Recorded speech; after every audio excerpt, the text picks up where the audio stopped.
ओम शांति। आजिर प्रातः मुरली 30-3-26 बापदादा मधुबन।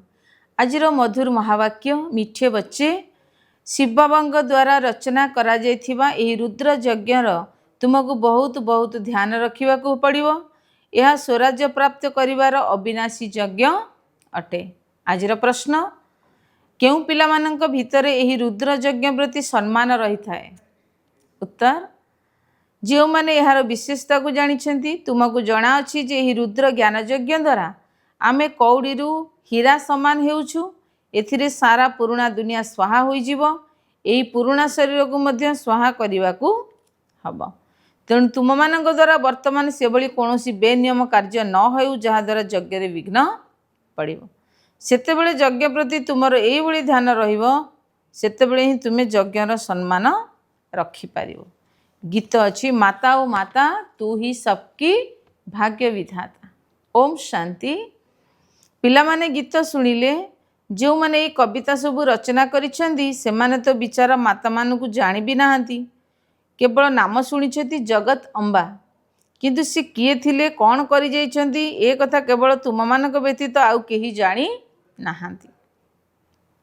जदि जगदम्बा अर्थात जगत मातांकर गायन अच्छी तेबे निश्चित जगत पितांकर मध्य गायन थिबो।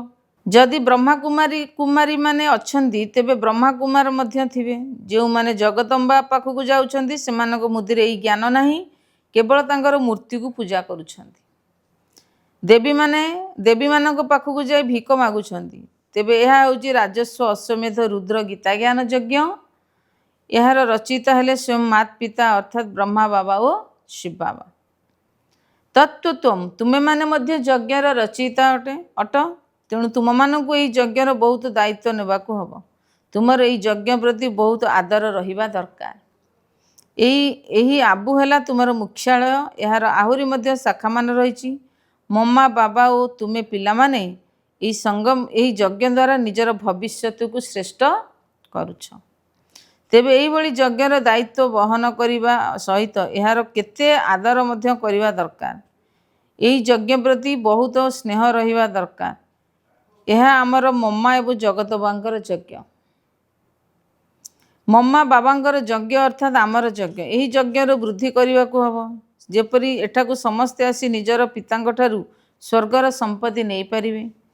कई कई जदि नहीं पारु नाहंती, निजर समय नहीं, तेबे अन्य मानकु मध्य निमंत्रण देवा दरकार। यार नाम होची राजस्व अश्वमेध गीता ज्ञान यज्ञ।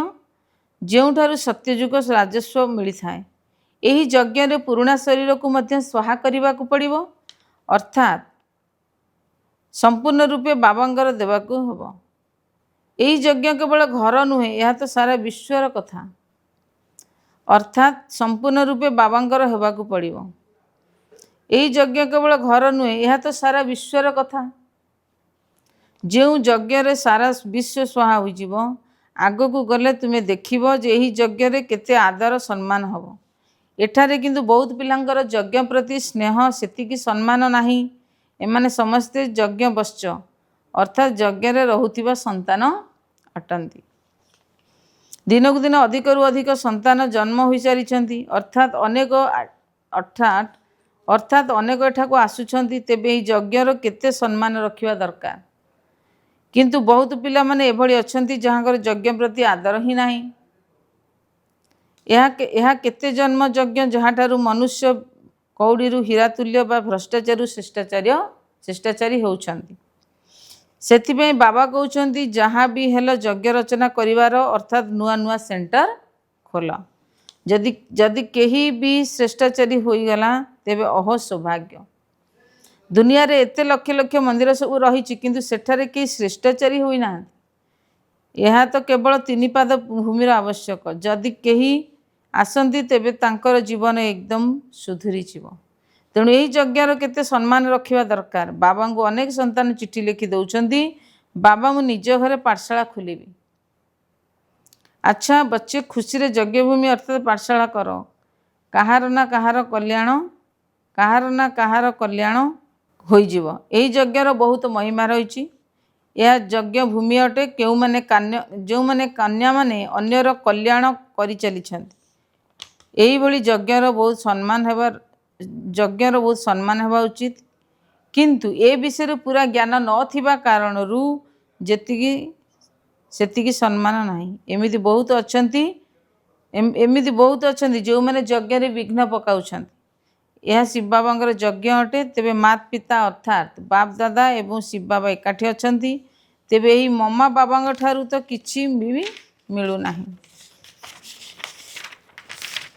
अविनाशी पिता शिव बाबांग ठारू ही सब किछि मिलुछि। से हेउछंती जणे मम्मा बाबांगर शरीर अछि निराकारंकर शरीर नाही। तेणु बाबा कहउछंती जे समस्तंकर मध्य चेला हुओ नाही केवल मते मने पकाओ। यही बाबा मध्य मने पकाउछंती। चित्र रे मध्य देखाइछंती जे रामकृष्ण ब्रह्मा आदि समस्ते तांकु ही मने पकाउछंती किंतु वास्तव रे एभली किछि नुहे। सत्य युग रे तो केही भगवान को मने पकांती नाही कारण तांकु प्रारब्ध मिली जाय थाए। तेणु आउ मने पकेबार आवश्यकता ही नहीं। आमे पतित होई जाउछु तेणु आमको ही पवित्र हेबा पई स्मरण करिवा दरकार पड़ुछि। सबु महिमा तो जनकर ही अटे। शिव बाबा उनको प्रति समर्पित हेबा कारणरू ही ब्रह्मा को सम्मान मिलुछि। तुम मानू कौनसी भी देहधारी को स्मरण करवा उचित नुहे। देहधारी ब्रह्मा द्वारा ही तुम मानकर तुम मानू तांकर बाबांकर परिचय मिलुछि किंतु तुमको जाणु तुमको तांको स्मरण करने को हम पड़ो। बाप दादा मध्य सेवाधारी अटंती। से सबूर परिचय देउछंती किंतु बहुत एभली निर्बोध सम्मान संतान अछंती जे कि कहिथांती आमे तो सीधा सड़क शिव बाबांकर प्रेरणारू ही ज्ञान नहीं पारिबु। जदि एभली होई पारुथांता तेबे तांकु एही कथारे आसीबार मध्य आवश्यकता थिला। एपरि मध्य केतेक अछंती जे कि भाबुछंती एवं साकार बाबा सहित आमर काम कौन। बाबा तो कहते मन मना भाव अर्थात मत मन पकाओ किंतु ए सब कथा बाबांकर ए सब कथा यांक माध्यम ही कहउछंती किंतु केबे किंतु जो माने क्रमानुसार राज गदी उपर बसिबे तेणु सेमानकु अनुकरण बहुत कष्ट अटे। एथिरे डरिबार कोनोसी भय नाही। आउ केही भी देखी आउ केही भी देख चंद्र पृष्ठ को से सबुथरे लाभ अछि किछि हेब नाही। ए कथा राजधानी तैयारी करियो किंतु ए सब किछि हबो ए सब किछि भी हबो जेतेबेले पतन को मध्य पिला माने जानि छथि। एठारे एही लक्ष्मी नारायण राजत्व करुथिले तेणु सेमानकर चित्र मध्य रहिछि। वर्तमान देख भारत केते गाउली केते भारत केते गरीब हो जाइछि। यह तो प्रकृत कथा। ए कथा तो समस्ते निजे लिखिछंती जे ए सब सीढ़ी चित्र रे देखाइबा दरकार। स्वर्ग रे तो हीरार महल चमकुथिबो एठारे पुणी कौड़ी सुदस देखाइबा दरकार। पूर्व काल रे कौड़ी रे कारोबार होउथिला। गुरुद्वार रे कौड़ी रखुथिले। एबे तो केही पैसा मध्य देउ नथिबे। सीढ़ी तो बहुत भल चित्र एठारे बहुत किछि लिखि परिबो। मम्मा बाबांग सहित पिलामानंकर मध्य चित्र थिबो एवं एवं उपरे किंतु सीढ़ी तो बहुत भल चित्र एथिरे बहुत किछि लिखि पारिबो। मम्मा बाबांग सहित पिलामानंकर चित्र मध्य थिबो एवं उपरे आत्मा मानंकर निराकारी वृक्षर चित्र मध्य अटे। नुआ चित्र प्रस्तुत होई चलिबो जहा द्वारा बुझाइबा बहुत सहज हबो। भारतर पतन किपरि हेउछि एवं उत्थान किपरि हेउछि। आमे तो निराकारी दुनिया को जाई पुणी साकारी दुनिया को आसीछु। ए कथा बुझाइबा पई सहज। जदि केही बुझी पारु नांती तेबे जानिबा को हबो यांकर भाग्य रे नाही। ड्रामा को साक्षी होई रहिबा दरकार। यज्ञर गोटिए पैसा मध्य काहाकू देबा ठीक नुहे। तुमे माने मध्य मोर संतान होछ। जो माने चाहिबो कोनोसी भी वस्तु मिली पारिबो। अधिक नहीं पाखरे रखिबा कौन दरकार। भाबुछंती किए काले केबे काम करिले केबे बेनियम काम करिले ना समस्त तुमको मध्य सेतेबेले जिनिस दिया जाबो। बाबा कहते शेष समय अचानक केही भी शरीर छाड़ी दौना। तेणु शेष समय जो सब पापकर्म करिथिबो सेही सब कर्म मन पड़ीज। से बाबा सब बुझाऊँ भितर कौन द्विधा ଭିତରେ କୌଣସି ଦ୍ୱିଧା ରଖିବା ଉଚିତ ନୁହେଁ। ହୃଦୟ ସ୍ୱଚ୍ଛ ଥିଲେ ତେବେ ଶେଷ ସମୟରେ କୌଣସି କଥା ମନକୁ ଆସିବ ନାହିଁ। ଯଜ୍ଞରୁ ତ ସବୁକିଛି ମିଳୁଛି। ଏମିତି ତ ଅନେକ ପିଲାମାନେ ମଧ୍ୟ ଅଛନ୍ତି ଯେଉଁମାନଙ୍କ ପାଖରେ ବହୁତ ପଇସା ଅଛି। ସେମାନଙ୍କୁ କୁହାଯାଉଛି ଯେତେବେଳେ ବଢ଼ାଇବାର ସେତେବେଳେ ଦରକାର ପଡ଼ିବ, ଯେତେବେଳେ ମାପି ନେବ।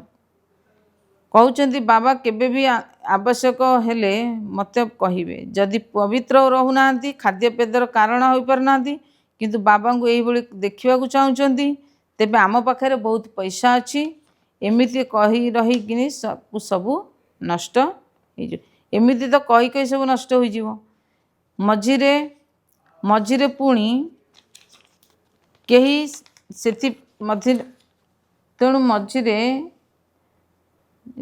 ମଝିରେ ପୁଣି କେହି ଖାଇଯିବ। ସେଥିପାଇଁ ପଦ୍ମ ଦରକାର ମାଗିବେ।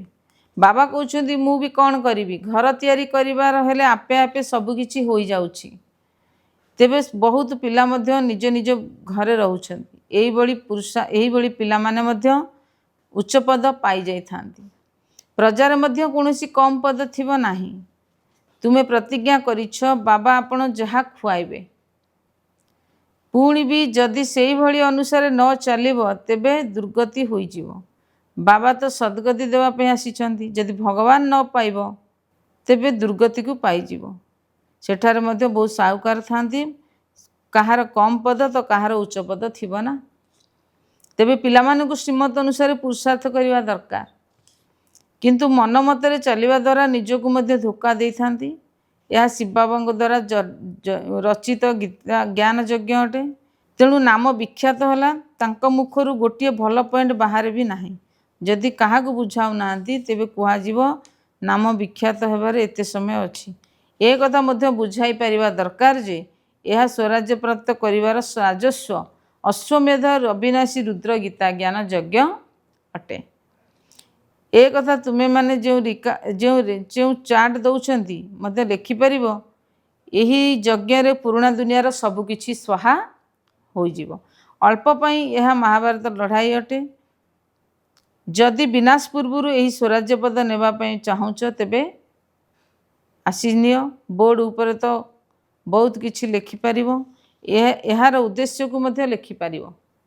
ତଳେ ଲେଖିଦେବା ଦରକାର ଏଠାରେ ସ୍ୱରାଜ୍ୟ ପଦ ପ୍ରାପ୍ତ ହେଉଛି। ଦୂର ସମ୍ଭବ ସ୍ପଷ୍ଟ ଭାବରେ ଶୋଇବା ଦ୍ୱାରା ମନୁଷ୍ୟ ଡାକରାରେ ତିଆରି କରୁଛି। ଏହି ଅକ୍ଷର ସବୁ ନିଶ୍ଚିନ୍ତ ଭାବରେ ଲେଖ। ସମୟ ଆସିବ ଏହି ଯଜ୍ଞର ବହୁତ ପ୍ରଭାବ ବିସ୍ତାର ଅଟେ। ବିଘ୍ନ ତ ବହୁତ ଆସିବ। କୁହାଯାଏ ସତ୍ୟର ନୌଆ ହଲିବ କିନ୍ତୁ ଡୁବିବ ନାହିଁ। କ୍ଷୀରସାଗରକୁ ଯିବାର ଅଛି। ତେଣୁ ବିଷୟ ସାଗର ସହିତ ମନ ଲଗାଇବା ଉଚିତ ନୁହେଁ। ଯେଉଁମାନେ ଜ୍ଞାନକୁ ଗ୍ରହଣ କରୁନାହାନ୍ତି ତାଙ୍କ ପଛରେ ଯଦି ନିଶ୍ଚିନ୍ତ ସମୟ ନଷ୍ଟ କରିବା ଉଚିତ ନୁହେଁ। ଏହି ଶିକ୍ଷା ତ ବହୁତ ସହଜ। ତୁମେ ହିଁ ପୂଜ୍ୟ ଦେବୀ ଦେବତା ଥିଲ, ଏବେ ପୂଜାରୀ ହୋଇଯାଇଛ। ବାବା କେବଳ ଏତିକି କହୁନାହାନ୍ତି କେବଳ ମୋତେ ମନେ ପକାଅ, ତେବେ ଆତ୍ମାରୁ ଖାଦ ବାହାରିଯିବ, ତୁମର ପାପ ଭସ୍ମ ହୋଇଯିବ। ପାପ ଭସ୍ମ କରିବାର ଆଉ ଗୋଟିଏ ଉପାୟ ନାହିଁ। ଏହା ହିଁ ସଚ୍ଚା ଉପାୟ। କିନ୍ତୁ ପିଲାମାନେ ଯେତେ ଯୋଗରେ ରହୁନାହାନ୍ତି କାରଣ ବହୁତ ସ୍ନେହ ଅଭିମାନ ଅଛି। ଯେତେବେଳେ ଦେହ ଅଭିମାନ ଦୂର ହେବ ସେତେବେଳେ ଯୋଗରେ ରହିପାରିବ। ତେବେ ଯାଇ କର୍ମାତୀତ ଅବସ୍ଥା ହେବ। ବିଶିଷ୍ଟ ସମୟରେ କୌଣସି ଜିନିଷ ମନେ ପଡ଼ିବା ଉଚିତ ନୁହେଁ। କେହି ସନ୍ତାନମାନଙ୍କର କୌଣସି ପ୍ରକାର ଜିନିଷରେ ବାବାଙ୍କୁ ଦେଖି ବିଶେଷ ଭାବରେ ମନେ ପକାଇବା ଉଚିତ। ଶିବ ବାବା କେବେ ବି ହିଁ କରୁନାହାନ୍ତି ଏଭଳି ବାବାକୁ ତ ବିଶେଷ ଭାବରେ ମନେ ପକାଇବା ଉଚିତ। କୁହାଯାଏ ହାତ କାରଡେ ଦିଲ ଆରଡେ। ଏହିଭଳି ବାବାଙ୍କୁ ବିଶେଷ ଭାବରେ ମନେ ପକାଇବା ଉଚିତ। ଏହିଭଳି ଯୋଗଯୁକ୍ତ ହୋଇ ତ କେହି ବହୁତ କଷ୍ଟରେ ରହିପାରୁଛନ୍ତି। ଚାଲିଚଳନରୁ ହିଁ ନିଶା ଜଣାପଡ଼ିଯାଏ। ଚାଲିଚଳନରୁ ହିଁ ଜଣାପଡ଼ିଯାଏ ଯେ ଏହାଙ୍କର ଯଜ୍ଞ ପ୍ରତି ଆଦର ନାହିଁ। ତେବେ ଏହି ଯଜ୍ଞର ବହୁତ ଧ୍ୟାନ ରଖିବା दरकार। यज्ञर ध्यान रखिल अर्थात बाबा को मध्य खुशी कल सबु कथार ध्यान रखा उचित। गरीब मानकर गोटे एवं गोटे गोटे पैसा यज्ञ को आसूची जो से परामर्श दौरान जो अर्थात गोटे गोटे शब्द नहीं किंतु से गोटे टंका गोटे टंका बा आठना यज्ञ दौरान पाखरे किछि भी नहीं किंतु से माने जदि गोटे टंका 2 टंका रोजगार करेंगे ताले से आठ अणा यज्ञ देउछंती तेबे दंडायमान निश्चिंत पद्म पद्मपति हो जाउछंती। कारण बड़ भावना पूर्वक खुशी खुशी दे थांती। बाबा कहउछंती मु तो गरीबर बंधु तुम्हें पिला मानक पाखु नहीं जाउछ केही तो 8 अणा होना कहउछंती बाबा घर काम रे बहुत काम लगाई दियो केतेबेले 2 मुठा चाउल किंबा गहम इत्यादि मध्य घर काम रे गोटे गोटे गोटे इटा लगाई दियो। बेले बेले 2 मुठा बालक अर्थात गजम इत्यादि अर्थात आसुछंती सेमानकर तो बहुत जमा हो जाई थाए तांकर गोटे गोटे शब्द तांकर गोटे गोटे शब्द जानिबा मध्य सुना समान होई थाए। एमिति नुहे जे तुमे माने पिला मानंकु जाई दान करिवो। गरीब मानंकु एमिति तो बुझिबारे अनेक गरीब अटंती जदि समस्ते आसी बुझी कहउतांती तेबे यज्ञ समर्पण तेबे आमे यज्ञ समर्पण हबु।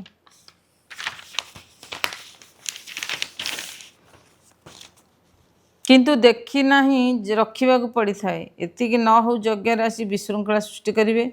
यज्ञ तो बहुत पुण्यात्मा हो रही बहुत ध्यान रखा उचित। जो ईश्वरीय सेवा यज्ञ आम निजर निजर शरीर निर्वाह करुछु तेबे शरीर निर्वाह करुछु एबे एही पैसा केवल तुम मानक पई उद्दिष्ट जो माने यज्ञ रही कौड़ी हीरा तुल्य हेउछन। ईश्वरीय ना कि गरीब मानकु दान देवार हेले पुण्य तो जन्म जन्मांतर करि आसीछ तथापि भी तळु खसी जाइछ। पिला माने समस्त को बाबांगर परिचय देवा सहित छोट छोट गाँ मानकरे मध्य प्रदर्शनी अर्थ करि चल। जदि यही गरीब भी बुझीଯିव तेबे तुमर साहुकार भल। एठारे कोनोसी भी धर्म एठारे कोनोसी भी खर्च नहीं। लक्ष्मी नारायण का राजपद पठाई किंतु कौन खर्च करदेले। गरीब भी नुहे स्वर्गर राजत्व पालन पाई खर्च तो किछि करने को पड़ोनी। सेमाने तो युद्ध पाई आवश्यक थिबा गोला बारूद पाई केते खर्च करुछंती। एठारे तो खर्च करिवार किछि कथा ही नहीं।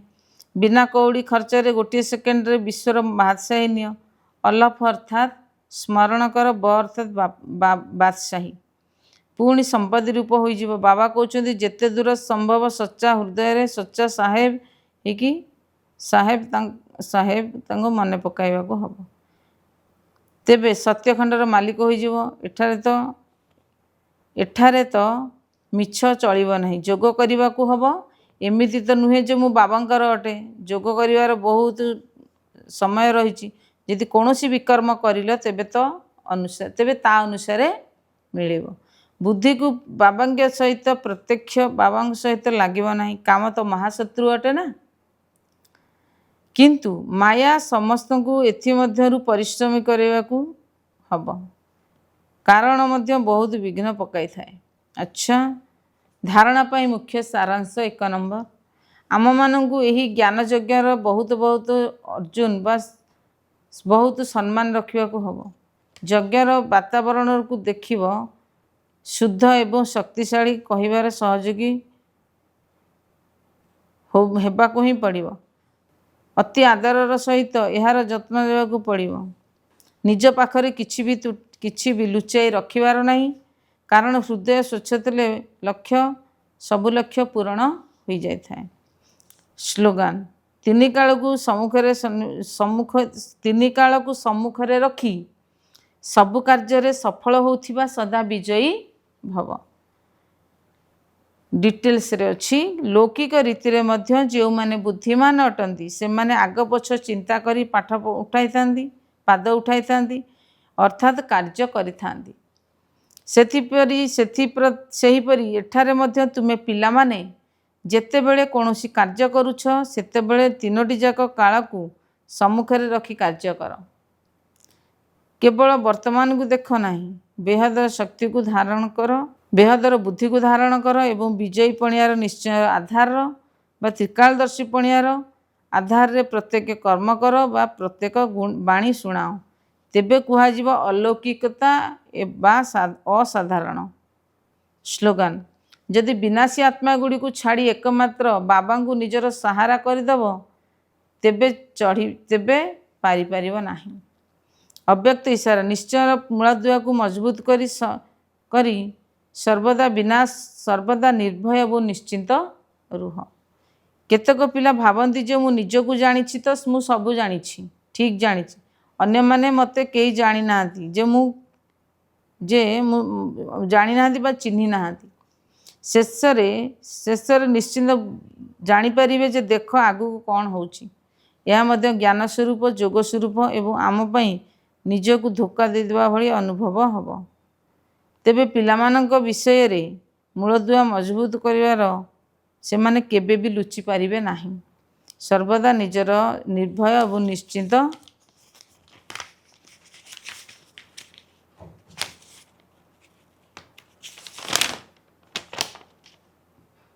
स्थिति रे रही थांती। ओम शांति।